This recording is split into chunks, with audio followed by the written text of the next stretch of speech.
O mundo vem acompanhando com espanto o endurecimento nas regras das políticas migratórias dos Estados Unidos, que resultou na deportação de milhares de pessoas no primeiro trimestre do ano.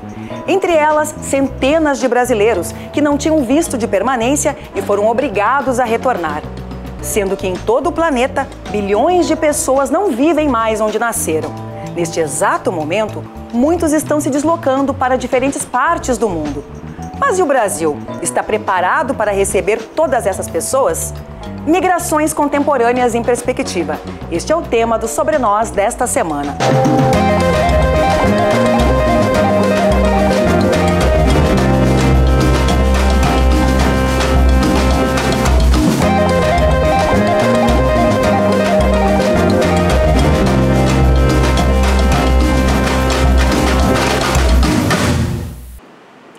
Diferente de alguns países, o Brasil segue acolhendo estrangeiros do mundo inteiro. Conforme dados do Ministério da Justiça, vivem aqui atualmente 1.700.000 imigrantes. Diariamente, ingressam no país mais de 500 imigrantes ou refugiados pelos 36 postos de fronteira e aeroportos internacionais. E para falar sobre essa dinâmica migratória, estão com a gente Elton Bozetto, filósofo, jornalista, membro criador do Fórum Permanente de Mobilidade Humana. E Neidi Itner, que é coordenadora do Espaço Mundo, local de atendimento, orientação e escuta de estrangeiros em Esteio. Sejam muito bem-vindos. E antes de a gente começar a nossa conversa, vamos conhecer o trabalho da Acnur, Agência da ONU para Refugiados, e também do Centro de Atendimento ao Migrante em Caxias do Sul, que é referência no país. É uma instituição da sociedade civil, que é uma instituição vinculada ou uma instituição da Congregação das Irmãs Escalabrinianas. Aqui nós temos como lema, diariamente, acolher a esperança de todas as pessoas que escolheram migrar ou não. No CAN, a gente atua em conexão com todas as redes públicas, privadas, entidades e equipamentos para efetivar, ou melhor, melhorar o acesso das pessoas e que essas pessoas tenham uma melhor resposta às suas demandas.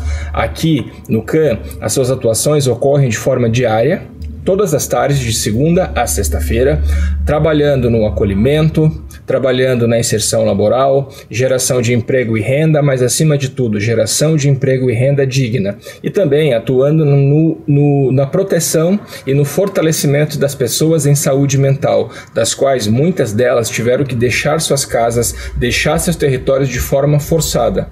E, com isso, em muitos casos, deixar pessoas para trás. Essas movimentações, esses deslocamentos forçados são resultados de guerras, de conflitos, de perseguições que ocorrem nos países de origem ou ainda de situações de grave e generalizada violação de direitos humanos, como é o caso dos venezuelanos. Só de venezuelanos, o Brasil acho que é o terceiro país que mais recebe venezuelanos na América do Sul, com um número bastante significativo de pessoas que tentam recomeçar a vida aqui, em especial também no Rio Grande do Sul, para onde o processo de interiorização tem chegado. Isso se dá, como eu comentei, não só para as questões de guerra, de conflito, de violação de direitos humanos, mas nós percebemos também uma relação bastante intensa entre questões de mudanças climáticas, a crise climática que tem acontecido em vários países e a necessidade dessas pessoas de se deslocarem. O Acnur tem apoiado pessoas refugiadas, solicitantes de refúgio, portadores de vistos humanitários no Rio Grande do Sul há muito tempo. Nós temos parcerias locais, pelo menos desde o início dos anos 2000, em especial com a chegada de comunidades que vieram de um processo de reassentamento, então comunidades colombianas, e depois com parceiros locais atendendo a população em geral. Não só a AVES naquele primeiro momento, mas hoje nós estamos com aldeias infantis, nós estamos com jesuítas, com o pessoal do Centro de Atendimento Migrante em Caxias, tudo apoiando também o nosso trabalho e o acolhimento dessas pessoas no Rio Grande do Sul, para garantir que aqueles que foram afetados hoje pela enchente e que possam vir a ter alguma outra necessidade, possam recomeçar a vida, possam também retomar os seus trabalhos, retomar as suas casas e viver de maneira digna. Como é necessário esse tipo de atendimento a essas pessoas que atravessaram oceanos e fronteiras cheios de esperança, não é mesmo? E assim como em Caxias do Sul, Esteio também se tornou referência no atendimento a imigrantes e refugiados. Conta essa história pra gente, Neidi. Bem-vinda. Olá, obrigada. Essa história começou oficialmente, com muita dedicação, em 2018, quando recebemos pelo processo de interiorização 224 migrantes. Tínhamos um desafio de inseri-los na rede do município, nas políticas públicas e trabalhar na autonomia desses sujeitos potentes, embora venham fragilizados. Essa fragilidade é necessária usar como um ponto de apoio, um ponto inicial. Então, tu pega aquela fragilidade, mas, porém, transforma em oportunidades, né? Então, isso começou em 2018, quando recebemos, então, muitos migrantes, neste momento, da Venezuela, por causa da crise humanitária desse país, e nos dedicamos a isso. Em final, tínhamos uma data limite, né? Iniciamos em setembro e tínhamos até março para concluir essa tarefa, né? E Esteio conseguiu, né? Nós, desses 224 que chegaram primeiramente em um grupo de homens solteiros e sozinhos, e depois o grupo de famílias, diferentes composições familiares. E nós conseguimos, então, inseri-los na rede de atendimento do município, através de mutirões de saúde, mutirões de inscrições para a educação, e também inseri-los no mercado, no mundo laboral, né? Isso foi muito importante. Que coisa boa, Neide. A Neide comentou aí fragilidade, né? E a necessidade dessas pessoas em busca de uma vida melhor. E aí eu pergunto para o Elton, quais os principais motivos, né, que fazem essa dinâmica migratória no mundo? Clarissa, muito obrigado por convidar a gente para essa roda de conversa aqui tão agradável contigo. Eu quero, antes de entrar na resposta propriamente, permita-me, nós precisamos superar, e é uma questão conceitual, mas sempre o conceito é carregado de um significado. A palavra estrangeiro talvez seja a mais dura para um migrante aceitar. Porque qual é o significado da palavra estrangeiro? É estranho, etimologicamente. Então nós temos que superar esse olhar nosso, que alguém que chega entre nós seja estranho entre nós. E aqui eu evoco o princípio da hospitalidade universal. Nos reportamos ao filósofo alemão Immanuel Kant, a obra O Direito dos Povos, publicada em 1804, que ele defende o princípio da hospitalidade como aquele que é regulador das relações internacionais. Sim. E pelo princípio da hospitalidade, todas as pessoas têm direito de prover a sua existência em qualquer lugar da face da Terra, porque na compreensão dele, isso estamos falando de direito internacional, né, os bens que existem sobre a Terra ou no solo, em qualquer lugar do mundo, não pertencem a esse país ou àquela pessoa, pertencem à humanidade. O mundo é uma zona franca, podemos dizer assim. Zona franca é um problema, porque nós temos uma área comercial, né, Sim, zona franca, exatamente. e nós não queremos abordagem comercial, queremos a abordagem da acolhida humanizada para o migrante. Né? Então, para entrar no seu questionamento, na sua pergunta, as pessoas migram por diversas situações. Elas migram porque são perseguidas politicamente, então temos aí o risco de vida, né? Tanto politicamente ou por qualquer outra circunstância no seu país. Que há uma razão de perseguição, por isso a essa pessoa nós aqui denominamos refugiado, alguém que busca um refúgio porque a situação de vida dela está ameaçada por algum fator externo. Há aquelas outras pessoas que nós chamamos de imigrantes ou imigrantes que saem por vontade própria, claro que motivada por uma realidade existente em seu país, que não lhes permite a sobrevivência. Então vamos buscar por vontade própria, não por perseguição que ela esteja sofrendo. E há uma outra categoria que é importante a gente saber, chamado o apátrida. É aquela pessoa que não tem mais a sua cidadania do país de origem, por alguma situação que ela perdeu a sua cidadania, saiu sem um documento de seu país. E ela não tem a cidadania do país que a acolhe. Então essa pessoa fica numa situação de apatridia, ela não tem pátria, ela não tem vínculo pátrio. Então esta pessoa também no Brasil nós estamos reconhecendo E a legislação que nós aprovamos, graças a um grande esforço da sociedade civil no país, mudamos o paradigma da lei migratória, que era uma lei baseada no Estatuto de 1961 para 2017, nós mudamos a precaução com a segurança nacional para o direito de migrar. Então, quando falamos em direito de migrar, estamos falando em direito humano, estamos falando de humanidade. É sobre nós. Sobre nós todos. Neidi, baseado nesses exemplos, essas referências que o Elton tão bem falou, qual é o perfil das pessoas que buscam o espaço mundo, em todo esse contexto aí que ele citou? Bom, hoje nós temos o Espaço Mundo que foi criado, né, para dar continuidade a esse processo que iniciou em 2018, e os perfis são dos mais variados, né? Nós temos aquele cidadão, aquele sujeito, eu digo cidadão porque no momento em que ele está em esteio, ele é um cidadão de esteio, e a minha preocupação com ele é como com qualquer cidadão. Ele não é um estrangeiro. Ele não é um estrangeiro, ele foi acolhido. E diga-se de passagem, a comunidade de Esteio recebeu muito bem. Tivemos grupos de voluntários que receberam e nos auxiliaram demais e continuam nos auxiliando nesse processo. Neidi, permita-me só dizer uma palavrinha sobre pois isso, não? pode ser? A gente precisa ter a seguinte visão, Clarissa, e que bom que a TVE põe o tema da migração em pauta. Muito obrigado a vocês por isso. Na medida em que o Brasil concede, não é, Neidi, a pessoa que migra para o nosso país uma RNM, um Registro Nacional de Imigrante, um CPF e uma carteira de trabalho, o nosso país está dizendo para ela: você é um cidadão brasileiro. Os principais pilares da cidadania o país dá para essa pessoa. Então, nós com isso estamos dizendo: você é um brasileiro e você tem direito, conforme a Constituição Federal, não é, Neidi, a todos os direitos que o cidadão brasileiro tem. Certo. E esse cidadão, ele não vem ocupar ou tirar o espaço de um cidadão esteiense, de Porto Alegre, ou enfim. Ele vem para contribuir, né? E é assim que a gente pode e precisa ver o migrante. Então, em Esteio, para que isso também fosse fortalecido, houve a criação de uma lei, né?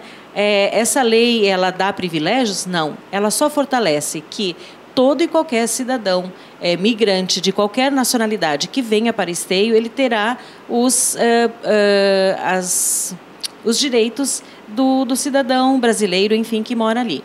E esses perfis, respondendo, esses perfis são do mais variados. Hoje permanecem mulheres sozinhas também, né? A gente tem recebido, o Espaço Mundo atende diariamente, então recebemos normalmente em torno de 12 atendimentos diários, né? E esses atendimentos são os mais variados. E esses perfis, o que a gente percebe? São pessoas descontentes, sofridas, que querem emancipar-se, né? E trazer as suas famílias que deixaram por um critério de escolha, né, na Venezuela, que é o nosso nicho de maior pessoas. Certo, nós estamos quase indo ao intervalo. Eu queria fazer uma pergunta para vocês dois, né, para uma resposta rápida. Com relação, que exemplo que o Brasil está dando para o mundo com a sua política migratória, tendo, né, como referência o que está acontecendo nos Estados Unidos? Nós estamos ainda bem na contramão. Me parece que o Brasil, com a nova legislação, com o reconhecimento do direito de migrar, Clarissa, ele está dizendo para a humanidade: olha, nós aqui não temos preconceito. E aí tem três definições que também precisamos, embora a legislação assegure, acho que nós na prática, na nossa cultura, na nossa convivência, precisamos superar, que é a postura da xenofobia, que é o afastamento. Eu não aceito a pessoa que é diferente de mim, né? A postura da discriminação e a tua raça. O povo negro sofre tanto entre nós por conta disso, né? E, sobretudo, o preconceito que nós temos com a pessoa migrante. Ele é diferente, ou ele tem outra cultura. Outras doenças. Outras formas de viver, outros problemas na sua origem. Então, nós precisamos superar esse preconceito. São pessoas como nós. Então, o sentimento de humanidade nós precisamos fortalecer. Eu acho que esse é um caminho fundamental. Concorda, Neidi? Que o Brasil é uma referência? Concordo e digo que talvez o Brasil seja um dos únicos, ou o único, né, a não fazer acepção de pessoas. né? Porque os direitos, os direitos universais do cidadão, ele vale mais do que uma fronteira terrestre que vá diminuí-lo, né? Ele é um cidadão do mundo em qualquer lugar que ele está, né? Cabe ao país que acolhe valorizar essa pessoa como sujeito e sempre cheio de potencialidades. Então, ele é um cidadão do mundo, aqui ou em qualquer lugar onde ele esteja, e ele deve ser acolhido com respeito, porque os direitos são universais. Nós temos direitos universais. Maravilha, então. A gente vai a um rápido intervalo e a gente volta a falar sobre o assunto. Já voltamos.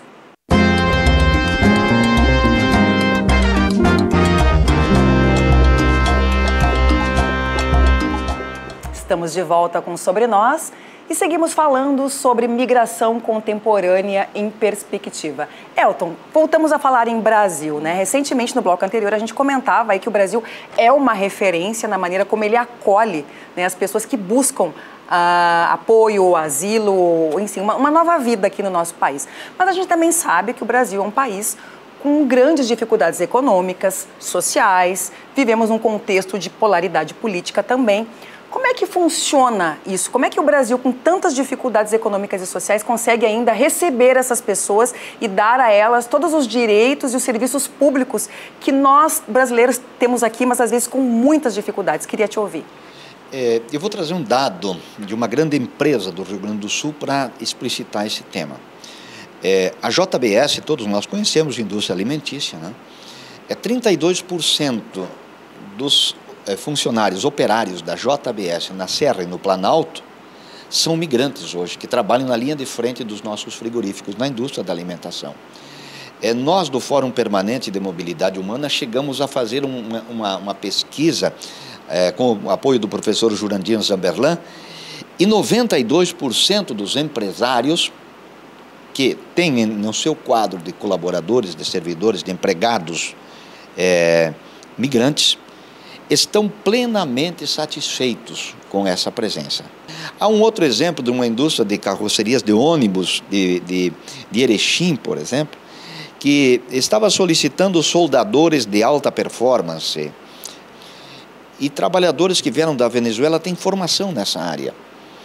E a empresa de ônibus de Erechim passou a solicitar migrantes que tivessem essa qualificação para o seu quadro de funcionários. Estamos conseguindo reduzir o preconceito em relação a essa presença entre nós. Está falando de questão industrial, empresarial, sim, né? Mas e o povo, e o cidadão comum? Como é que ele vê esse imigrante? É um estrangeiro para ele? Sim, eu penso que nós estamos superando muito bem isso. Eu tenho uma esperança e uma visão muito clara. Existem algumas pessoas que ainda têm preconceito ou rejeição em relação ao migrante, mas a grande maioria da população hoje vê os nossos irmãos migrantes como cidadãos nossos brasileiros. Porque o migrante não vem para roubar trabalho, não vem para roubar direito social nosso. Nós precisamos superar um pouco essa ideia de que é estranho e abrir o nosso coração, a nossa mente para acolher esses novos valores, Neide, a expressão. E a tua experiência, né, com relação à recepção desses migrantes? Como é que está a situação da empregabilidade deles? Como conduzimos, né, essa inserção, essa indicação do migrante ao mundo do trabalho? Eu preciso fazer uma escuta com ele antes. Eu preciso me apropriar do que ele fazia no país de origem e tentar adaptar, né? Eu não posso colocar alguém que tem uma sensibilidade ao frio trabalhar no frigorífico, porque eu preciso escutá-lo, eu preciso saber dele. Então, sim, eles estão cada vez mais sendo inseridos e no mercado, no mundo do trabalho formal, mas também buscam os empreendimentos de coisas que eles já faziam no seu país de origem, né? Trazem, inclusive, pela reunificação familiar e social, muitas pessoas que lá no país de origem tinham vínculos de trabalho com eles. Então, nós temos hoje já pequenos empreendedores, né, grandes empreendedores, temos aquele que faz atividades formais, remuneradas, como o nosso povo, né? E temos aqueles que criam, trazem coisas diferentes para nós aqui, né? Certo. Tem muitos migrantes que têm nível superior, que eram médicos, eram advogados, e que de repente eles estão aqui lavando o chão, cortando carne, lavando verdura. Como é que vocês avaliam isso, né? Entendendo que é um recomeço e que talvez a situação deles fosse tão difícil onde eles estavam, mas como é que vocês avaliam esse peso e medida? Eu acredito muito no ser humano e o que eles me trazem, né? Quando eu faço a escuta, o que é que acontece no Espaço Mundo, né? Eles me trazem a escuta do que eles faziam e eu não devo desconsiderar esse conhecimento. Só que por uma questão de legislação, ele precisa revalidar esse diploma, né? Tem coisas que não são apropriadas, que se faziam em outros países, e aqui existe uma diferenciação, né? Então, eu sempre tento, quando faz uma inserção, indicá-lo cada vez mais próximo ao seu nicho, né? Eu era médico, então eu posso, de repente, ser um atendente de farmácia ou algo nesse sentido, sempre valorizando a potencialidade que ele traz para que não o deixe infeliz, né? Porque a felicidade e a satisfação vai fazê-lo ir em busca de algo melhor, né? Acredito muito na escuta, né, dessas pessoas, quer tanto no mundo do trabalho como a questão de saúde mental, de encaminhamentos a outros órgãos, né? Elton, como é que você avalia esse descompasso? Essa tua questão valeria um programa para só tratarmos dessa questão. Faremos um programa. Vamos trazer alguns especialistas, então, que é a questão da revalidação, que é o reconhecimento da formação superior. Eu não posso, no Rio Grande do Sul, que necessita de 550 engenheiros por ano, ver um engenheiro que fala 5 línguas e tem pós-graduação, mestrado, aliás, na área, abastecendo um carro na Avenida Farrapos. Então, o critério nosso para o reconhecimento do ensino superior ainda é muito frágil no Brasil. Nós precisamos progredir muito nisto. Aquilo que a Neidi reporta, que chama-se revalidação, é uma medida que o Brasil precisa avançar, né? Até porque nós temos 12 mil estudantes brasileiros que estão estudando na Argentina, no Paraguai e na Bolívia medicina e retornarão para cá e não terão a sua formação superior reconhecida, Clarissa. E aí vamos enfrentar um problema com os brasileiros que estão estudando no exterior. Falando especificamente de Rio Grande do Sul, né? O Rio Grande do Sul tem na sua história, tem na sua bandeira, tem no seu sangue a migração, né? Os indígenas aqui já estavam, os negros foram migrantes forçados, mas também não são daqui. Vieram os alemães, os italianos, né? E outros povos que não teriam um programa para citar. Pergunto, como é que foi a receptividade desses povos agora, neste período contemporâneo, com esses novos migrantes, negros na maioria, que vieram para cá?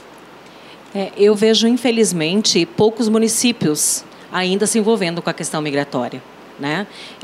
Acaba ficando para as regiões metropolitanas, sim, quando tem uma grande empresa no interior, né? Mas se todos os municípios se envolvessem, nós não precisaríamos ter tantos em uma única cidade, um município, né? Esse desconhecimento que na questão do acolhimento que eu vejo como o fator principal, quer dizer, o medo. Que medo eu tenho desse migrante vir? De tomar o meu espaço, ou um espaço que não é ocupado antes, um espaço que está até muitas vezes vazio, né? Então, realmente, é olhar para trás e ver, né? Nós somos feitos de pessoas migrantes, né? Eu sou de origem alemã, mas dentro da minha classificação, da minha origem, tem outras características, outros povos também. Então, no momento em que eu conheço que toda pessoa ela é importante no lugar onde ela está, independe do formato do seu olho, independe da língua em que ele fala, o desconhecimento e a rejeição, talvez, digamos assim, ele vai diminuindo. Elton. Eu acho que, nessa perspectiva, há um progresso muito interessante. Há uma frase citada pela Daiane Für, que é assistente social da Prefeitura de Venâncio Aires. Ela disse assim: somente na hora em que nós aqui no município criamos o serviço de acolhimento e de referência, de atendimento ao migrante, é que percebemos a demanda reprimida que tínhamos.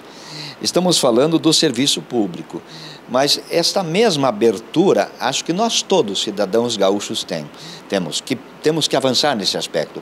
Eu coordeno a área social da Arquidiocese de Porto Alegre também, e nós fizemos uma coisa muito simples, Clarissa, há vários anos. Na Semana do Migrante, que é a 3ª semana de junho, nós criamos uma campanha para que todos os católicos, pelo menos, busquem observar. E a campanha só diz assim: abrace um migrante. É um caso muito simples. Pertinho daqui, aqui na igreja do Menino Deus, teve uma senhora que falou: eu nunca tinha conversado com um migrante, e como é católica, o padre nos orientou e eu experimentei ter essa atitude. E ela disse assim, eu recebi um abraço tão gostoso que nunca um brasileiro me deu um abraço assim. Então, me parece que provocar um pouco essa nossa abertura de sensibilidade. Aquilo que você diz, abrir o coração. Mas apurarmos a nossa sensibilidade. Eu quero usar 4 verbos aqui para dizer quanto é importante. Acolher, proteger, promover e integrar. São 4 verbos que nos dão assim uma perspectiva, uma linha de vida, um sentido também para a nossa vida e a atitude que devemos ter em relação aos migrantes. O programa está quase chegando ao final, mas eu queria fazer uma pergunta para vocês também. Nós estamos vivendo um mundo cataclismático, né? É chuva, é enchente, são altas temperaturas e eu acho que os refugiados climáticos já são uma realidade no mundo. Né? E logo, logo, talvez até aqui no Rio Grande do Sul, em algum momento, a gente tenha que começar a pensar, olha, se continuar essa chuvarada ou esses calorões, procurar um outro lugar do país ou quiçá do mundo. Queria ouvir você sobre essa realidade climática, de que forma isso afeta a migração. Só trazendo um exemplo, permita-me, Neide, trazendo um exemplo, quando ocorreu o nosso grande desastre climático no mês de maio, em junho eu estava conversando sobre migração numa emissora de rádio da Serra Gaúcha, a Rádio Miriam de Farroupilha. E no dia que estávamos ali na roda de debate sobre esse tema, após o meio-dia, o repórter entrou com uma intervenção da rua dizendo, olha, somente hoje 70 famílias migrantes de Roca Salles e Mussum vieram à Serra Gaúcha buscar oportunidade de trabalho. Esta realidade dos migrantes climáticos não vai acontecer, ela já existe em nosso estado. São milhares de pessoas, os dados das agências da ONU que pesquisaram detalhadamente demonstram esta realidade. Nós vivemos no Rio Grande do Sul essa situação. Então não é quem vem do Afeganistão ou do Paquistão que não tem mais... Aqui e agora. Nós do Rio Grande do Sul estamos vivendo esse movimento, né? Se percebe, né, que isso vai afetar a todos, já afetou e está afetando a todos. Então, o migrante, talvez ele mereça uma atenção, digamos assim, um olhar redobrado por causa dos lugares onde se encontram quando eles vão para as cidades, buscando, às vezes, lugares onde são mais propícios a essa inundação. Sim, porque inundação. Eles já vêm de uma situação difícil, de repente vão ficar no município que a situação também está difícil. Então, a gente percebeu isso quando, por exemplo, em Esteio, que também foi atingido, um grande bairro foi atingido, e naquele bairro nós tínhamos migrantes, né? Então, o estar perto e dizer o que se faz num momento como esse, né? A preparação, quando eu sou pego de surpresa, eu estou muito seguro no meu espaço, de repente vem a inundação e em se tratando da inundação, e eu sou relocado para um abrigo, então eu sou outra vez revitimizado, né? Então, o preparo, o olhar para ele no sentido de informação. Bom, agora tu tens direitos a tais benefícios, agora tu vais procurar a unidade de saúde para te preservar por causa de que tu esteve em água contaminada ou algo desse tipo, né? Não deixá-lo à margem, né? Porque isso passamos todos, né? É verdade. Passamos todos. Gente, o Sobre Nós está terminando, o papo estava muito bom. Obrigada pela presença, Elton Bozetto e Neide Ittner. Obrigada a você que está nos acompanhando. E para ver esse e outros programas, siga a gente nas redes sociais. Até quinta que vem, porque afinal, tudo é sobre nós.